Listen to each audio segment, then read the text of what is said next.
Hello everyone, and welcome to another demo of an N3C workflow. This time I'm showing Protocol Pad. From the N3C homepage, you can scroll down and find Protocol Pad RWE. You click on this, and you will see a home screen that describes the use and the main structure of creating a protocol in N3C. So Protocol Pad RWE is intended to craft and document real-world evidence study methodology. In N3C, a protocol is the definition of materials and methods for an observational study. Protocol Pad RWE is a space to collect all your N3C protocols, just visible to the collaborators of the research project the protocols belong to. And it helps you design, develop, and finalize protocols over any research project from one location. So I'd click Get Started. I'm going to switch to a view where I've already filtered to my name and the protocol status in progress. So you can see the protocols I've already started creating. This time though, I'm going to create a new protocol. So for example,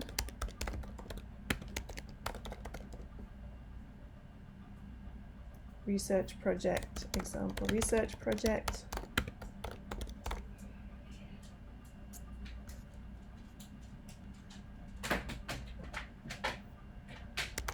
To analyze the incidence of COVID-19 in the pregnant population of N3C. And I create my protocol. Then I decide what is the study type. So I've got a diagram showing how to decide on what study type you're intending to implement, and there's descriptions of each study type here as well.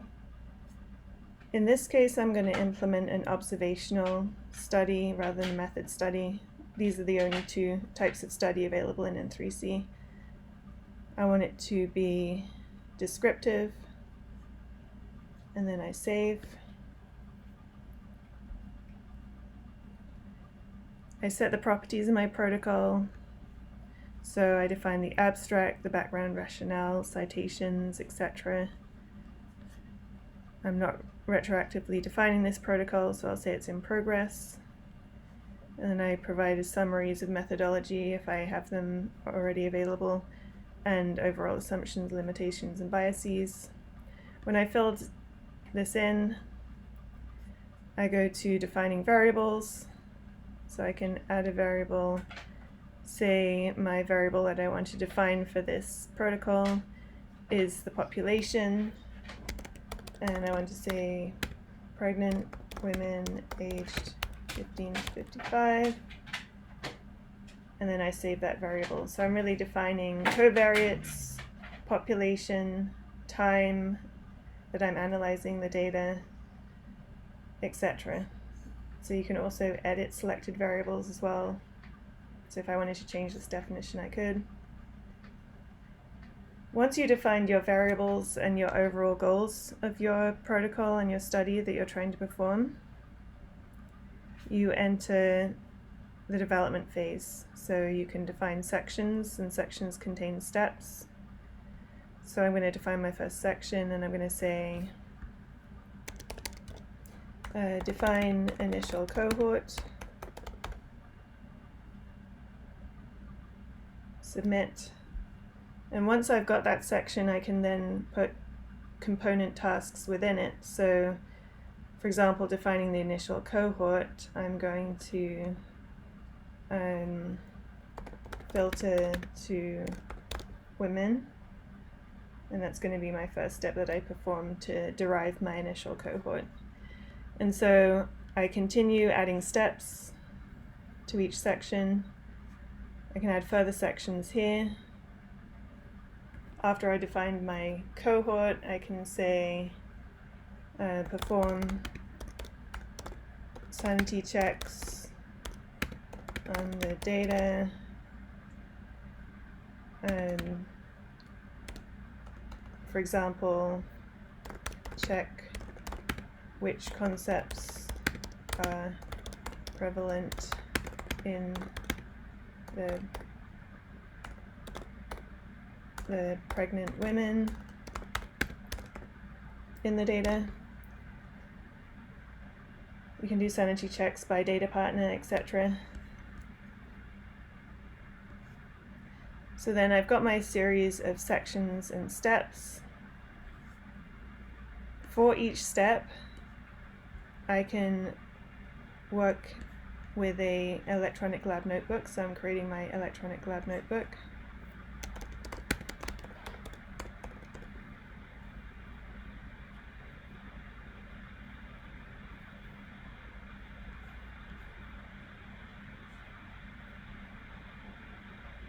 Once I've saved that electronic lab notebook, it's going to allow me to edit it, attach it to the protocol itself. For example, I can say this is the current date, and this is the work I'm performing, and document all my work.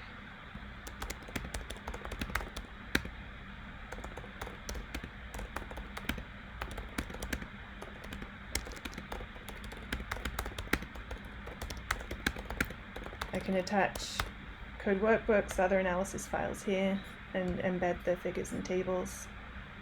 I can close, and then I can get back to this electronic lab notebook at any point by clicking on this step and saying View Lab Notebook.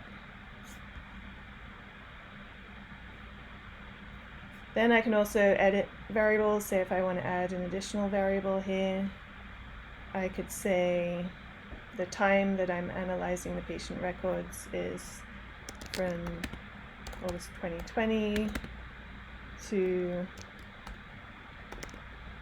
June 2023, so I know when I'm actually analyzing data across the EHR records. I can also edit metadata, so I can attach consumed knowledge objects, keep track of produced knowledge objects. So I've deposited a multi-node template to the knowledge store that's derived from this protocol. I can attach it here.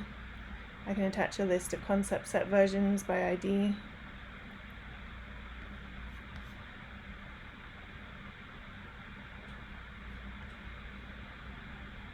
Once I've finished editing my protocol, I can also review the metadata and edit it here.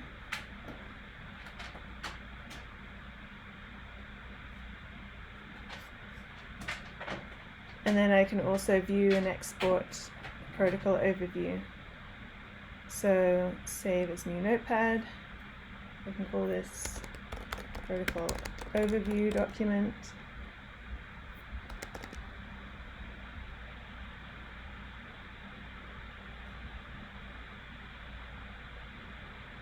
Save it here.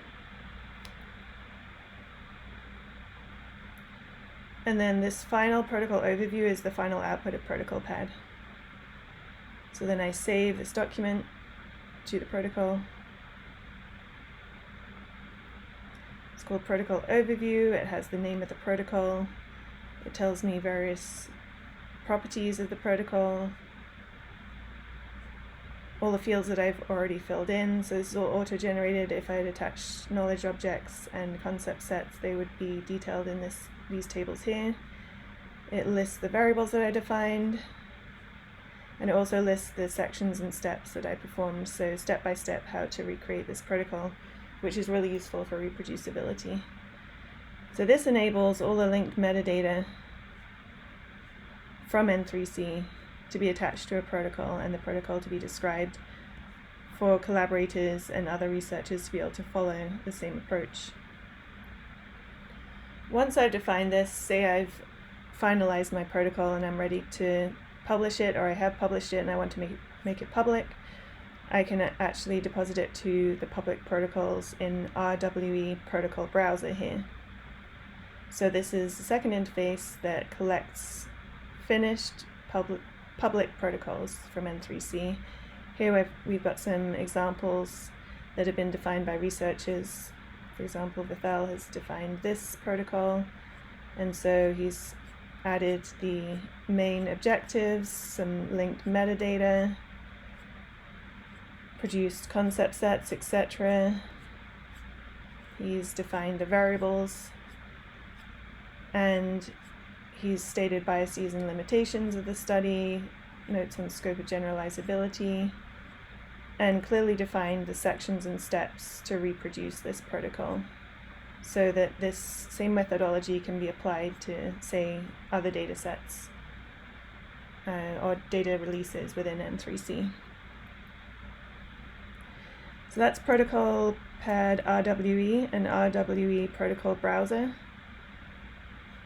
Good luck defining your protocols.